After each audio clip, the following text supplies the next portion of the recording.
Thanks so much. I'm Pam Martin from RCE Georgetown, and I'm going to talk. I think it's a nice dovetail to what Jenny and Chris and Audra and Arithya talked about in Atlanta. So, and these, I should say, RISE is a conglomeration. We partner with the National Estuarine Research Reserve. We have partners throughout the state of South Carolina. The way we organize ourselves is really project-based, and now we have recently partnered with Sustain SC. I'm the Sustain SC Fellow, partnering commerce and conservation for the Sustainable Development Goals.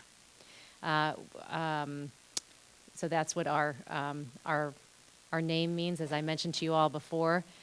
The Bunnell Foundation is our partner for the Youth Corps. That was the $1 million grant that I mentioned earlier. And Six Axis is a manufacturing company that, our friends from Virginia were asking me, well, how did you get the funding? And the funny story is I was at a career fair drumming up internships for my students. I'm not applying for jobs. I'm getting employers to give me internships. And I had a conversation about the SDGs and some of the work I'd like to be doing with nonprofits, but nonprofits can't really pay. And a month later, Six Axis gave us $10,000 to be able to pay students to work in nonprofits. So it's just a matter of reaching out there. The 3 pillars of our RCE are community engaged research, the Youth Corps paid internship program that I mentioned to you, and now we have a sustainable development study in South Carolina. We've got a number of research projects going on that I'll just touch on briefly. So whoops, I wanted to show you that we're where Georgetown is. We're on the east coast of the United States, not too far from Shenandoah, not too far from Atlanta. So that's where we're located, in case you were wondering. And I'm going to talk a little bit about, Jenny talked about the real lessons, the values of true localization of the SDGs. This was something that I did. Our RCE started because the community came out and said we need to do something.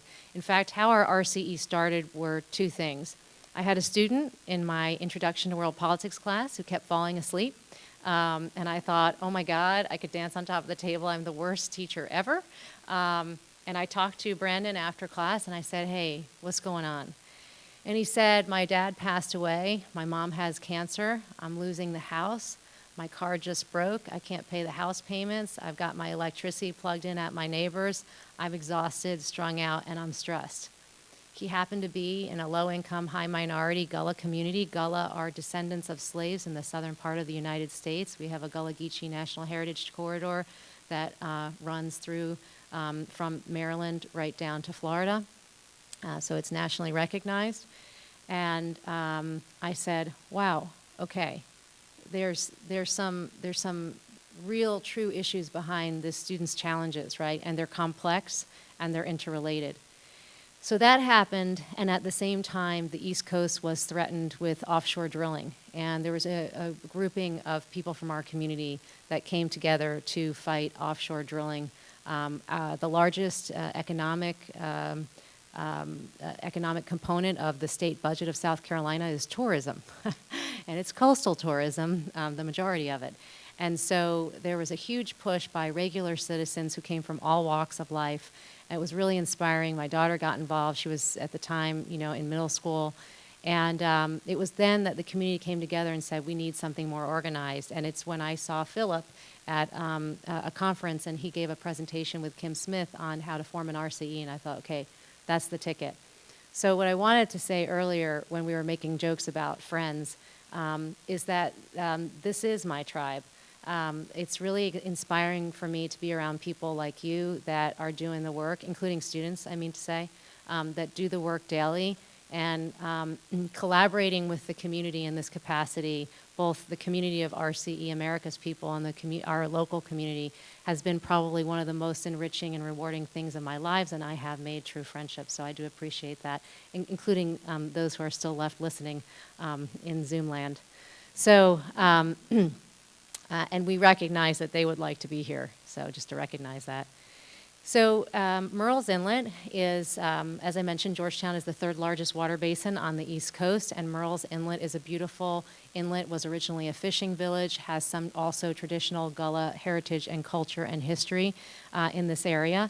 And the inlet was increasingly being utilized for bars and restaurants and outdoor music venues, and they put parking, paved over Paradise and put parking lots and all kinds of challenges for this precious inlet that is one of the few places left in our area where that is not closed to oyster beds for people to to use them to to have oyster roasts, etc.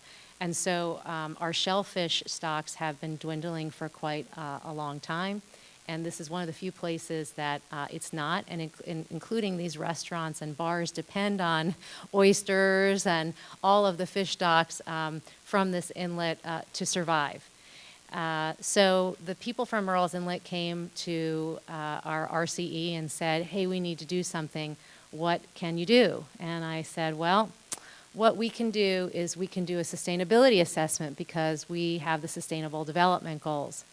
At the same time, I had a book come out with my co-author, Craig Kaufman, on the politics of rights of nature and creating pathways for a sustainable future. And it's open access, so if you're interested, just Google my name and the politics of rights of nature. It comes up. It's with MIT Press, and I decided that I could merge the Sustainable Development Goals with the ecological jurisprudence and governance approach and inform them both. Because what our local communities were telling us, and this, by the way, is based on the work, I should give credit where credit is due, of Mumta Ito. She's in London, this type of kind of analysis and framework. But what I thought was our communities are talking to us about how their natural environment is challenging them, right? And so we are, the basic premise of this is that we're nested in our natural environment, that we can't go outside of our biosphere limitations, right? I think we all probably know about that. And so how can we use the Sustainable Development Goals not to just simply pick and choose, but to be reflective of that reality of our biosphere? And so the students, based on the Intergovernmental Panel on Ecosystems and Biological Diversity, Biological Diversity and Ecosystems, it's IPBES. I've just butchered that, sorry. But it's IPBES. Based on their model, which they coordinate also with the SDGs, we created a model for Murrells Inlet by listening to the community. The community told us that they were worried about their water quality, their flooding, that they didn't have, so it's mandated by the state that we have resilience plans, but it oftentimes unincorporated areas, so areas that don't have a local town council, they have a county council representative, they may have one representative on a county council that may not voice all of their needs. They were concerned that the resilience plan for Murrells Inlet would look quite different at a local level than it would look at a county level. Our county is very large, it straddles, it has 5 rivers that go out into a bay, including this inlet on the eastern shore. So it's very diverse, both culturally and ecologically. And so they were worried about their loss of shellfish and oysters and biodiversity, worried about pollution, et cetera. And so we created this model based on planetary boundaries. And then by listening to them, we placed nature, people, and the economy and the goals that they talked about in the model with respective targets. And we created a report for them. And I'm just showing you a couple of the data points. So what we did is we took the goals, we took the targets, and then just what Jenny said, we localized those targets and indicators to things that meant something to these people in Murrells Inlet. And these are just some land cover maps that the students created. And I don't know if you can see it really well, but essentially what it does is it shows you that land coverage has really increased, the development on the land has really increased by 2019. And let me just go back to that for a second. Well, here, I'll just stay here for a minute. To say that we had a student from Germany also that contributed to that report. We this was part of a class on sustainability methods and tools. So I embedded this entire project. I divided my class into 2 teams of students, and we collected all the publicly available data based on all those goals and targets that we could. We put it together in a report, and we presented that report to the community at the end of the fall semester, which for us is December. That, because the county, Georgetown County, is our partner, they live streamed it actually in Facebook, and we had 600 viewers, which shocked me. I mean, and we had 100 people live in the audience.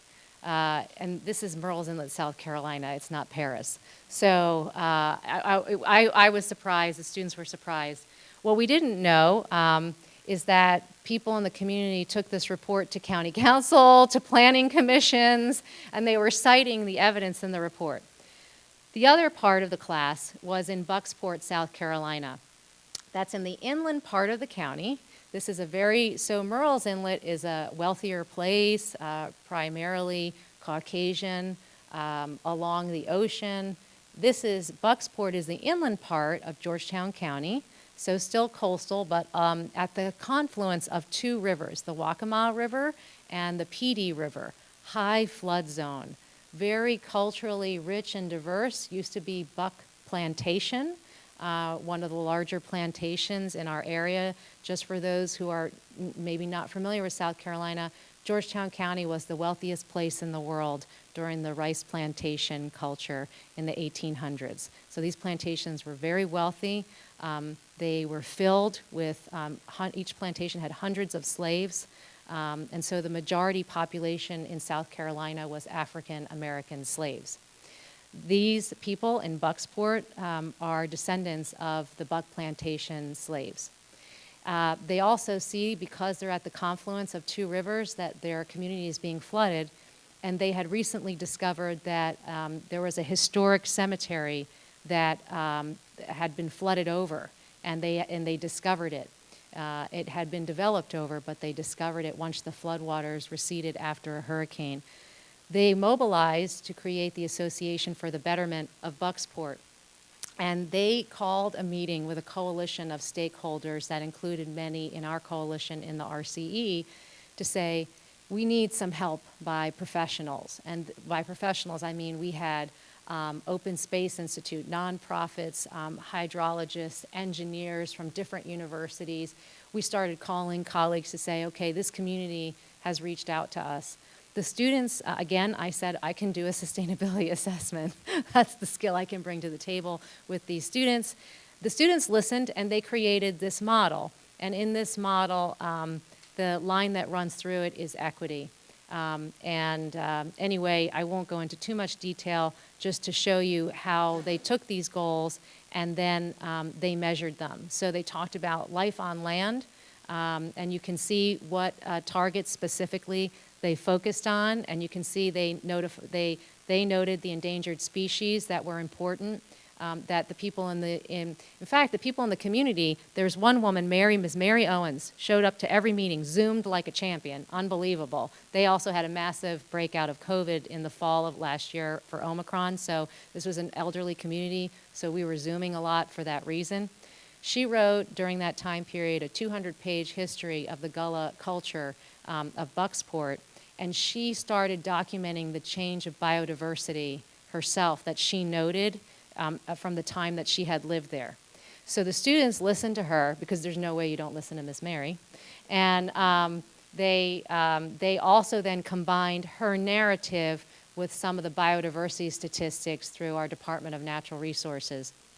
And they also used GIS and Google Earth Plus, and they did things like codified, I'm just showing you parts of the document, the deforested area, loss of land mass, et cetera. That happens to be from a water and sewer treatment facility. They documented the soils and what the soil quality was like.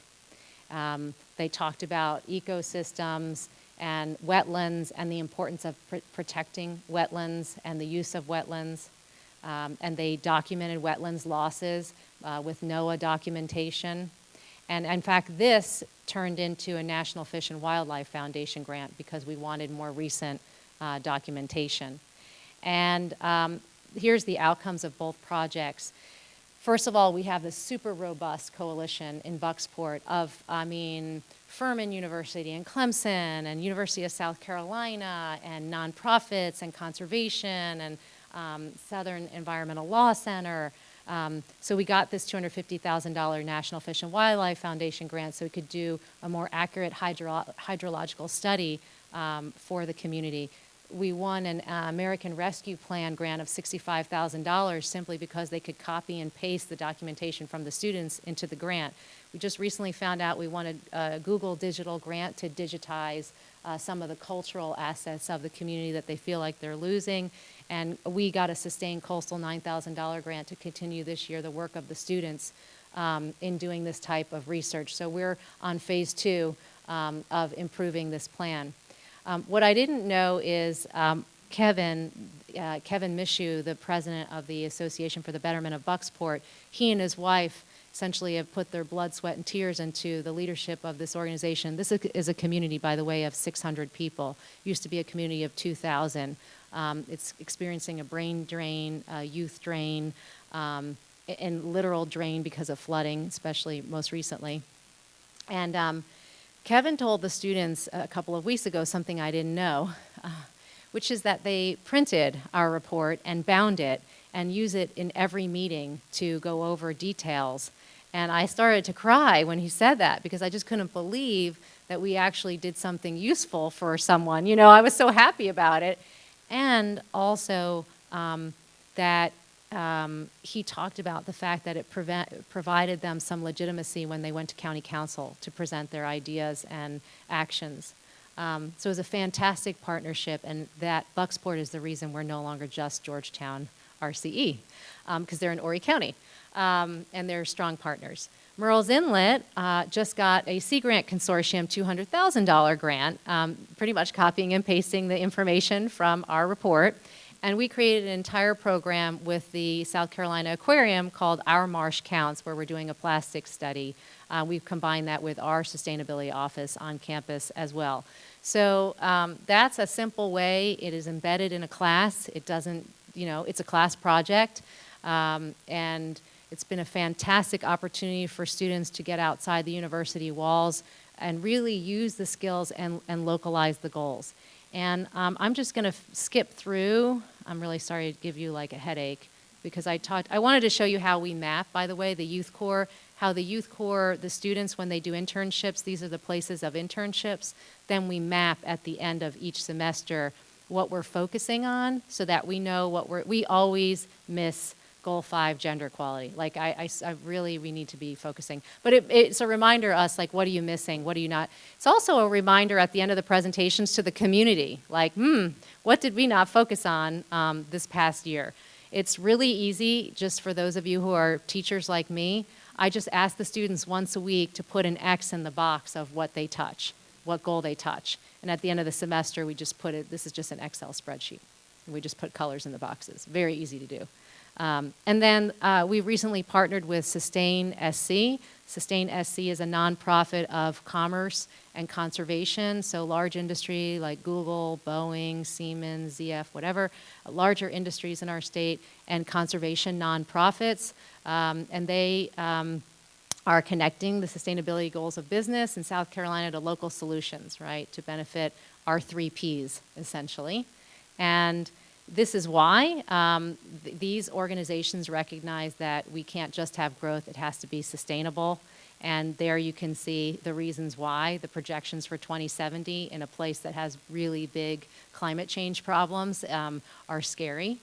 And yet, even in little South Carolina, we've got a lot of international business in our state, particularly in the upstate.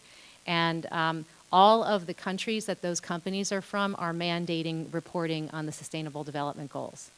And so we have Blackbaud, and this is just screenshots of how they measure the SDGs, these companies, and they're from our state.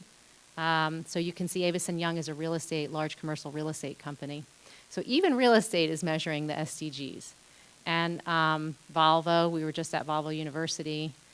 But South Carolina ranks 37 out of 50 states on the SDSN report for the Sustainable Development Goals.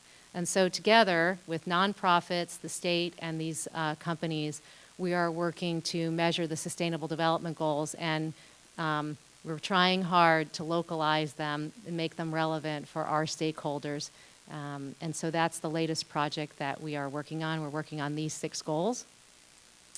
And these are just some of the other projects that we are working on at RCE South Carolina now. So thanks so much, and I'll be glad to take a few questions.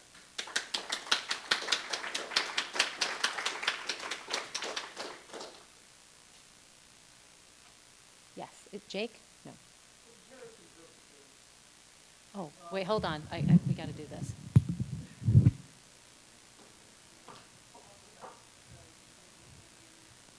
Yeah, it's for the Zoom. For comparative purposes only, where does Maryland rank on Sustainable Development Goals? I'd have to Google it because I haven't memorized your ranking, but it's above South Carolina because I remember I looked. I think you're in the top. I think you're in the top 20, like above 20. Vermont is number 1. Our Burlington friends, yeah, Vermont is number 1, but I can't remember. Somebody Google it; it'll come up. I don't know your exact ranking. I can't remember.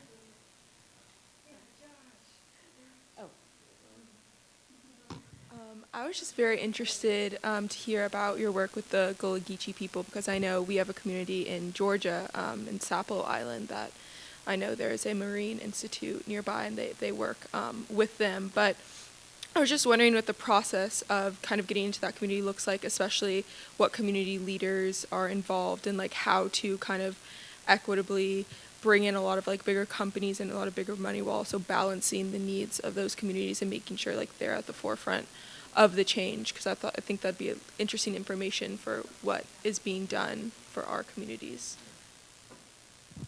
So we came at the request of the community. And I think the biggest, first of all, my students are Gullah. If you are African American and you were born in the corridor, you're probably Gullah. One of the women in one of the pictures I skipped over discovered that she is Gullah, even though she speaks Gullah. She's only spoken Gullah to her grandmother her entire life, and she never knew she was Gullah. It's just because it was underappreciated, undervalued, right? But the whole time she's been Gullah, and she worked for the newspaper, and she spent the entire summer in internship writing on Gullah peoples then. It was a fascinating transformation for her personally, as well as professionally. But so we have Gullah communities in Georgia and South Carolina all over. They're with us all the time. I think the most important part of working with a local community is that you are invited and that you aren't the experts. You are just simply people that have resources that can work with them and partner with tools. Our work was always directed by the community. They said what they needed, we responded with what we could.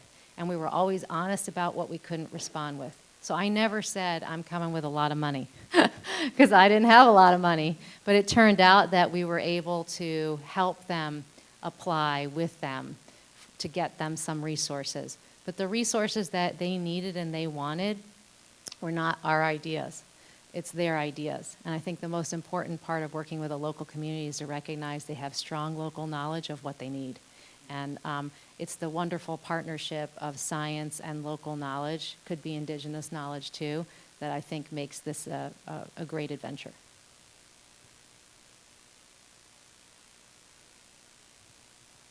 Oh, did you find it? Maryland's, I knew you stinkers were good. That's all I was going to say. Oh, I'll come back.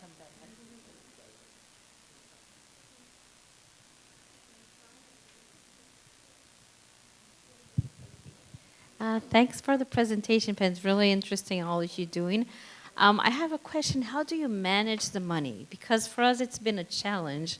Like the RCE does not exist formally as an institution that can get money. It's forbidden in Brazil. And we had offers before, and we had to deny them because of we can't get it because there's no accountancy and a kind of registration and all taxes and everything. Do you do it through one of the partner institutions? Are they do they track the money you get to make sure it's used in the project? Because that's another problem we have, because it's government institutions. The money goes in and it might disappear. So that's a challenge for us in terms of how to handle it. Can you share a bit of that, please? Yeah, that's a really good question, the nuts and bolts of that. So that was a conversation that actually I had a lot with Kim Smith when we started. Do I become a nonprofit? Do I not? Do we just stay a university center? So in fact, we started as part of the university, and that's how we are. But our partners are nonprofits, example, Habitat for Humanity or Black River United Way. So when the grant comes up, if it's a grant that is called for by the National Science Foundation, for example, you apply as a university. But if it's a grant that's called for the Google Digital Grant, so we didn't apply for that. We had the Black Association for Betterment of Bucksport apply for that because it's a nonprofit grant. But you work as a collaborative. So one thing is it's helpful if you have a university. Through our university, when you win a grant, then we have the grants office, the Office of Grants and Sponsored Programs. We are a state public institution. They audit all of that. So they create all of the auditing, they follow the budget, all the spreadsheets. I don't do any of that. Now that we have this many projects, actually that's why we're transitioning to a larger center, RISE, and we'll have some administrative support, and budgeting will work through the dean's office. But like, for example, 45 students and internships, our human resources department and payroll handles that. So when you have a university with different offices that are doing this work, you have a lot of the infrastructure to be able to do these things. So it's certainly not a one-person show. It's different. But I will just say this, most universities, at least even in Ecuador too, they take indirect cost, IDC, off the grant. In our case, it's almost 50%. So when we apply for a grant with a community, I always have the community apply for the grant. Otherwise, it's already 50% off the top. So they usually contract us as sub-awardees. Now that still means they have to do 33% of fringe for us to pay us, but it's better than 49.5% off the top of the entire budget. Those are some little tricks that I've kind of learned, but I think the multi-stakeholder nonprofit partners, business partners, and the university, depending on the grant, depending on the funding source. But it would be too much for me or even my colleagues to handle all of this by ourselves.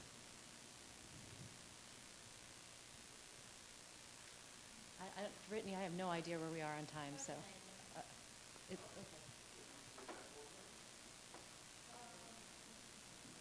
It's 2:43. Okay, one more. Thank you, Pam. That was great. I mean, it's so impressive. Those models you showed, where you have the RCEs lodged in with, the other aspects on the arrows. I mean, where did those come in for you all in implementing those interventions? Were those more for you all just to conceptualize things? Were you actually talking with the community, like, look, this is how it looks, or, yeah, what? So we developed those models with the community. So we said, what's most important to you? How do you want to visualize it? And so all that was based on community input. They wanted to use the goals and the targets, but they wanted them designed in a model that reflected their specific needs. Yeah.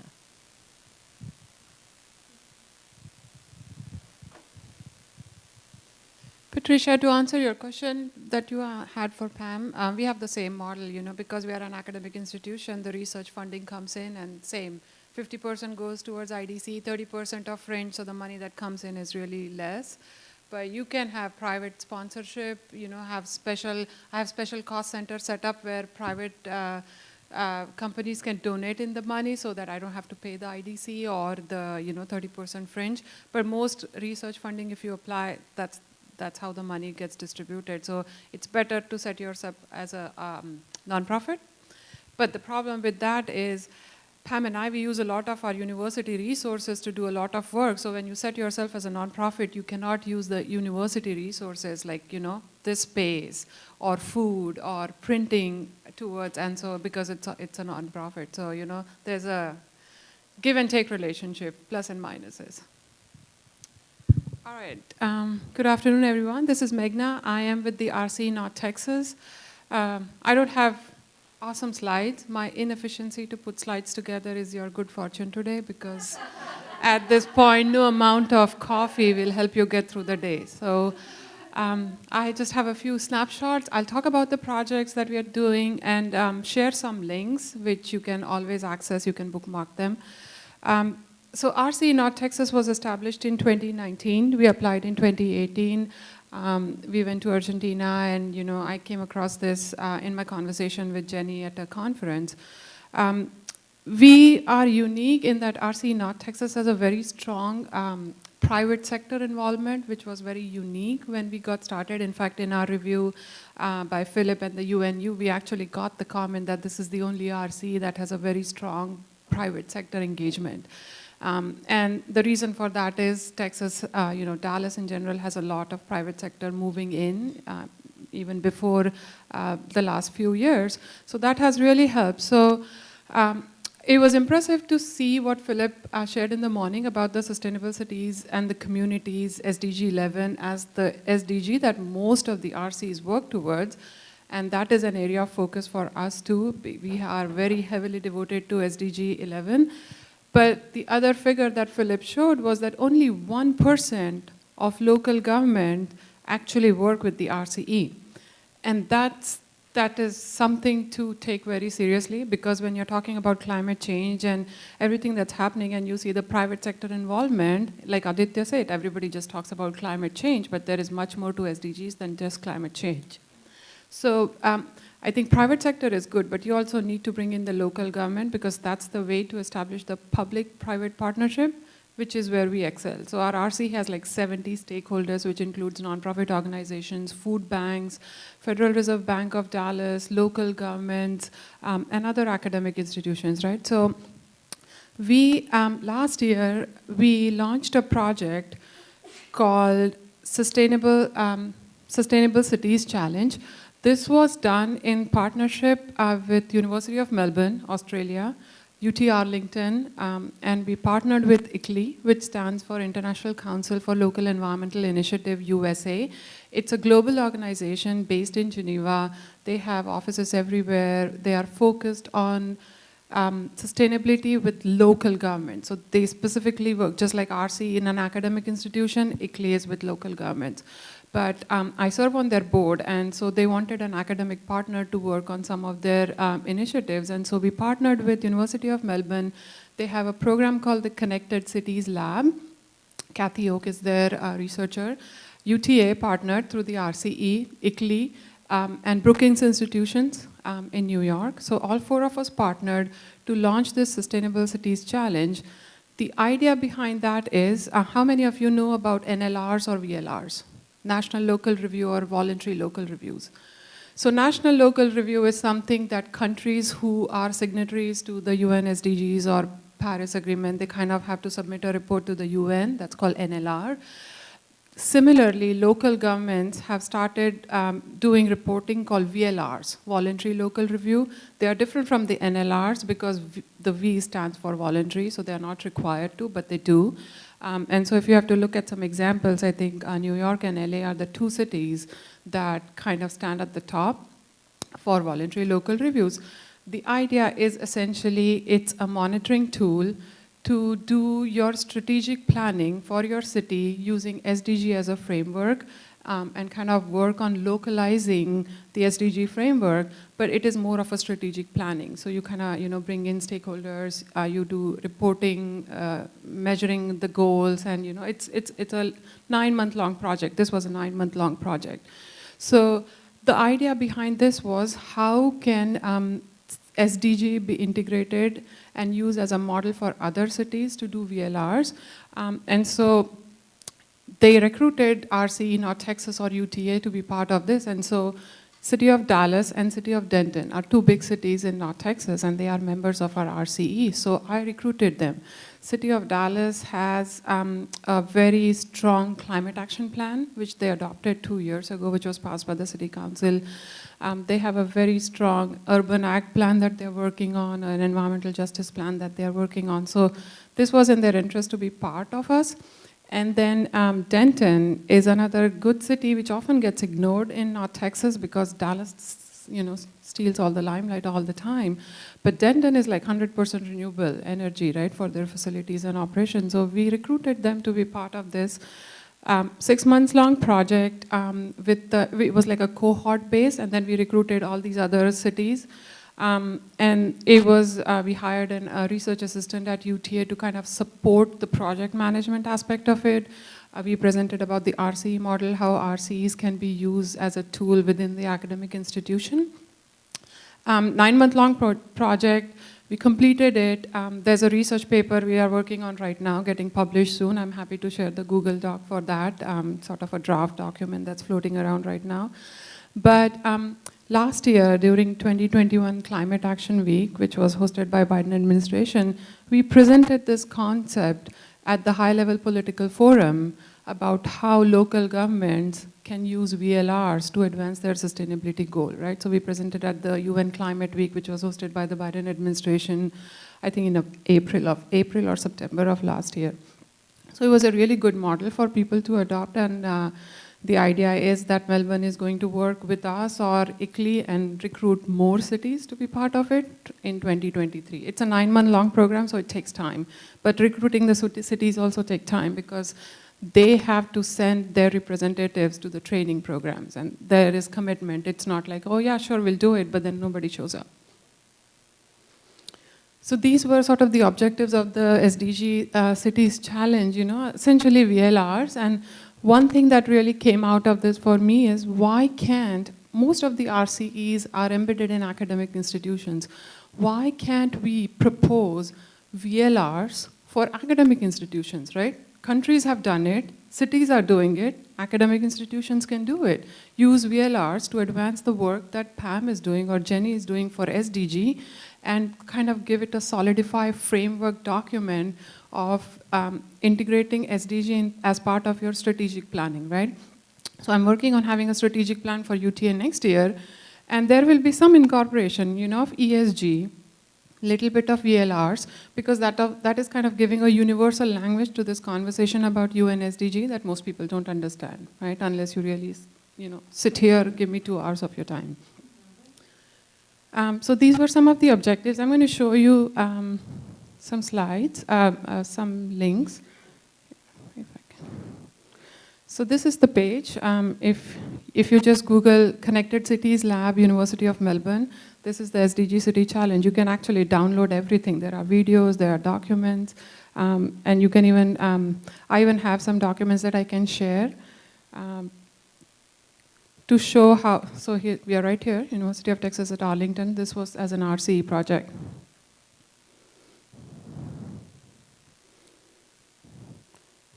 Kathy Oak is the lead for it, and there is information. This was in 21, we did this in 2020, so there's project information for that as well.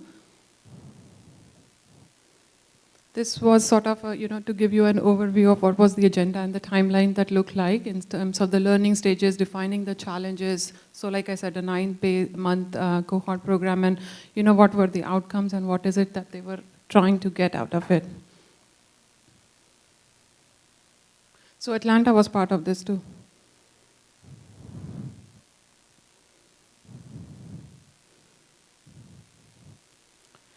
So this was one project that we worked on.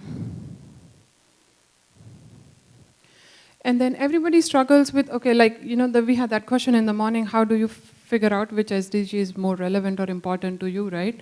So when we launched as an SDG, is this on and off? When we launched as an SDG, we had picked 3 SDGs as areas of focus for us, SDG 3, SDG 4, and SDG 11, right? Good health and well-being, quality education, and sustainable cities. But then, 4 years later or 3 years later, you realize, well, I think I need to shake things up, include more SDG, take out the ones that are not working. So Earlier this year, we did a strategic planning for our RCE, and we decided we need to take out as good health and well-being and add SDG 9, innovation industry, and SDG 13, climate action, because we are in Texas, right? Climate action is a big deal for us, right? So we added 5 SDGs, and then we also added zero hunger. I was sort of already working on it because my experience in the pandemic showed me that people were struggling with food, but it was not about access, it was not about availability of food, but it was about accessibility of food, right? And I was working with the food bank, and you know, I saw and heard real stories that was like, it's such a big problem for region. Forget about, you know, we are dealing with the 1.8 billion people having food insecurity and 8 billion people of population reaching on, you know, November 22nd of this year. So I started working on SDG 2, zero hunger, and I used the RCE model. So I already have 70 stakeholders as part of my network. I reached out to them and said, you know, if we have to work on SDG 2, zero hunger, would you be interested? You know, just addressing the needs of the region. And they said, sure. And so we formed an alliance, which is called as the North Texas Food Policy Alliance. The beauty of that is all the food policy councils in the US, if you just look up at Johns Hopkins Livable Future Food Policy Council, it's all embedded in local government, because local governments are the one who drive the policies that address your food systems. Only 2% of the food policies in the US are embedded in academic institution. I think Ohio has one, Michigan has one, there's one in Canada, and then UTA. So we launched a food policy alliance to bring all these stakeholders together to be independent of the political influence of local government, right? Because if you're embedded in a city, you pretty much have to work what the local government wants you to do. But being an academic institution, we used RCE, we used education, collaboration, capacity building to do the food, equitable and resilient food system, addressing the problems of equitable and resilient food systems in the region, right?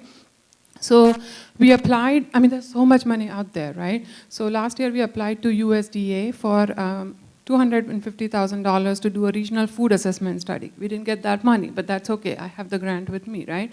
This year, Texas Health Resources, which is a big organization in Texas, they issued a funding for $250,000 to address the inequalities of food system as it relates to health.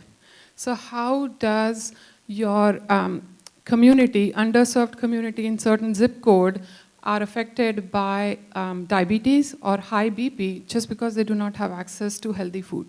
So, you know, we applied to that funding. We are actually building a dashboard right now. We hired a student to work on a GIS dashboard, which is building this tool for those communities to access that where is the local food, where is the healthy food, where is the where are the SNAP benefits getting used, or you know, kind of integrating it with layers of transportation, community gardens, social vulnerability index is also another layer that we are adding to it, thanks to Gabriela, who works with us, who is an expert in this. So we're building that dashboard, and we applied to the funding, saying we are building this dashboard, these are the zip codes that have a problem, let us help you. So we are waiting to hear about that. We'll see how that goes. There's a National Institute of Health funding that's out there, $2 million. Same issue, addressing food systems through education, so we are applying for that. So what we have done is we have used the stakeholder engagement in the RC, because most of these fundings, if you apply as an individual organization, you're not likely to get it, not $2 million. They want you to see who else is part of your initiative, because you need letters of support, you need letters of commitment. I add them as PI in my budget, so I give them money. It's like $25,000 goes to you. We hire a PhD student, $25,000 goes to them. And you bring that partners to apply for funding, and that has really served us well. So we are sort of leveraging the stakeholders in the region to address specific RCE, SDGs, through these funding initiatives and projects and collaborations. The city of Plano is where all the new industries are moving in, like Toyota and FedEx, and they have a program called the Corporate Sustainability Forum, CSF is what they call. They meet once every 2 or 3 months to talk about what can the city do to support these industries who are moving into the region and have SDG as their priority, but have no resources. So we did a presentation to them to say, tell us what you need. We will create a fellowship program where, you know, sort of adopting the model that everybody has here, we'll match our student to your needs, do it as a summer internship program. I mean, if somebody gives up some money, the students will get paid. If not, at least they get some hands-on experience that most often translates into future job opportunities, right? So we are working on that fellowship program. We'll see how it goes. But last year was the UN Global Food, Year of the Global Food, right? Global Food Summit was hosted, and we, as part of the NTFPA, this is just one snapshot. I actually hired a graphic designer to capture my entire summit that way instead of written notes and videos. So I have this all on my website. I just took one snapshot. But we hosted an event where we brought in American Health Association, North Texas Food Bank, and all these people together for a day-long conversation on what are the challenges for food system, what are you doing, what is your roadmap for the 10 years, and how can RCE help you? And so that day conversation got drafted into a policy paper that is shared with the Biden administration and the USDA to say that these are the challenges of North Texas and these are our recommendations, help us out. So that was a good event. And then the idea of course, the RCE is education, right? Bringing people together. And Bhargavi talked about the summit this morning that we are hosting. So this is our web page. This is happening this year. Because some of these projects, you really have to bring people together, right? You cannot do them in silos, including funding. So we have 2 days of summit plan where we picked our panels based on the 5 specific SDG 2, 4, 9, 11, 13. And then for every panel, our goal was you have one panelist from private sector, one from academics, one from nonprofit, and one from the local government. So like if you look at the SDG 4 panel, Kay Curtis is with the private architectural firm, Dustin Kompman is with the Tarrant Regional Water District, Brad Bell is with the UTA, and then Janet Moore is the Texas Tree Foundation. So we wanted to bring that 4 partnership for every single SDG. So we have that event planned sometime this year in November, and then the Youth Summit is part of that whole summit, right here, the Youth Network that Bhargavi talked about this morning.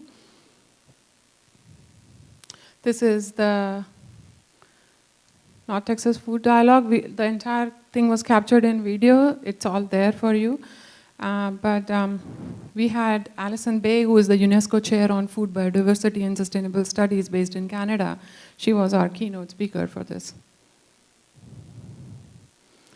And then my last thing is, so climate action is a big deal. Public-private partnership is a big deal for me. So there's this amazing organization that was launched in Austin called EcoRise. Essentially what they do is they work with K through 12 on climate education. What their model is, they will develop curriculum for K through 12 or even college students. They haven't worked with academic institutions like UTA, but they get college students and they will partner them with cities like City of Dallas, for example, who is trying to implement their climate action plan. And those students actually help implement some of those plans. So this is an amazing program which has received so much recognition. City of Austin, City of San Antonio, City of Houston, the mayors have endorsed it, it's all over the news. So we are trying to see if we can bring them to Dallas to work with City of Dallas and Denton and Farmers Branch and a couple of other cities in the implementation of their climate action plan through education, but involving K through 12, and more of college students, which is why it's good to have Dallas College as part of our academic partner in the RCE.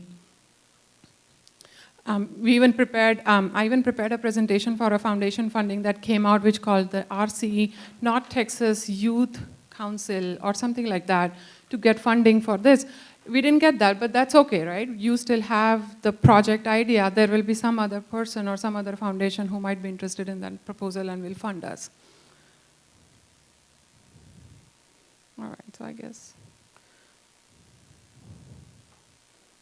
Oh, I use a Mac too, so I'm pretty handicapped here. All right, I guess that's all I had. I just kind of gave a snapshot of a few projects that we have. There's a lot of other information on the RC North Texas website, a couple of other projects that we have done with nonprofits in Fort Worth. But I'm happy to take any questions. Yes, Pam. So I know that Jenny and Meghna are on the board of ASHE, and last year, we also, I agree with you, Magna, we, Coastal Carolina University wanted to measure the SDGs. And I have 2 youth ambassadors similar to all of your students that are working on them on our campus. So what we, and of course, ASHE, the Association for the Advancement of Sustainability in Higher Education, came out with a document that aligns STARS, their assessment, with the SDGs. I think it's, there's more in the SDGs than there is in STARS, which I think is why the SDGs are a far more robust tool and integrated, especially on the social factors.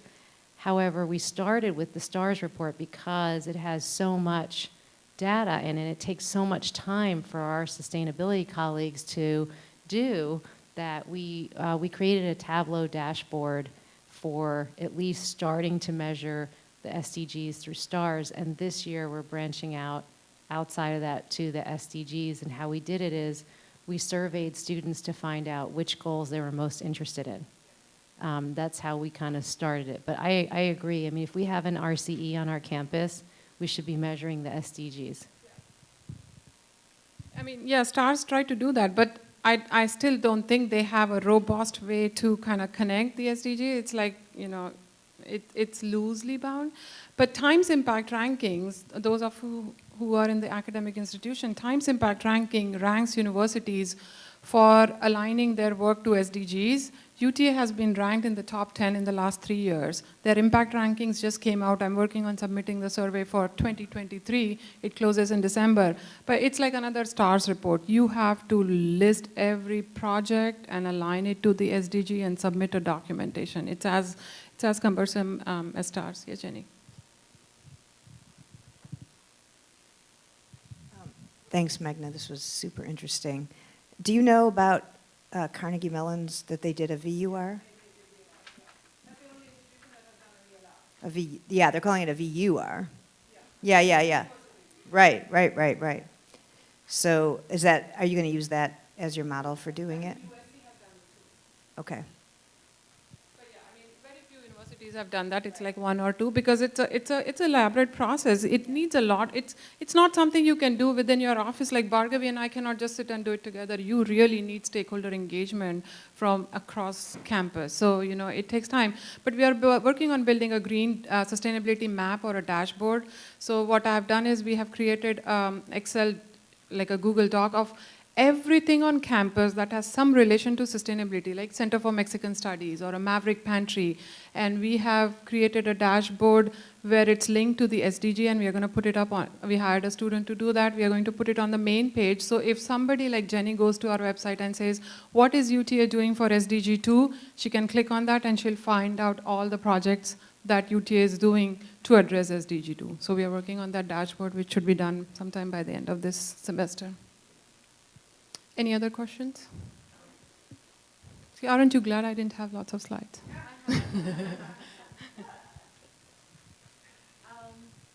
How do you work with your stakeholders? How many times a year do you meet, or how does that piece work? Yeah, I mean, it's complicated when you have so many people, but I make sure that I have scheduled meetings with everybody. Like I have divided people into work group, and I've scheduled meetings every alternate month, every 3 months, for various groups, so that there is some touch point, because sometimes you show up to the meeting and it's like, I don't have any formal agenda, I just wanted to say hi, right? And that helps too, because it leads to some conversation rather than being like totally out of sight, because then you are out of mind, and then you can't just get together every once a year and think that people are going to give their heart and soul to you. Anyone else? Well, thank you so much for your time.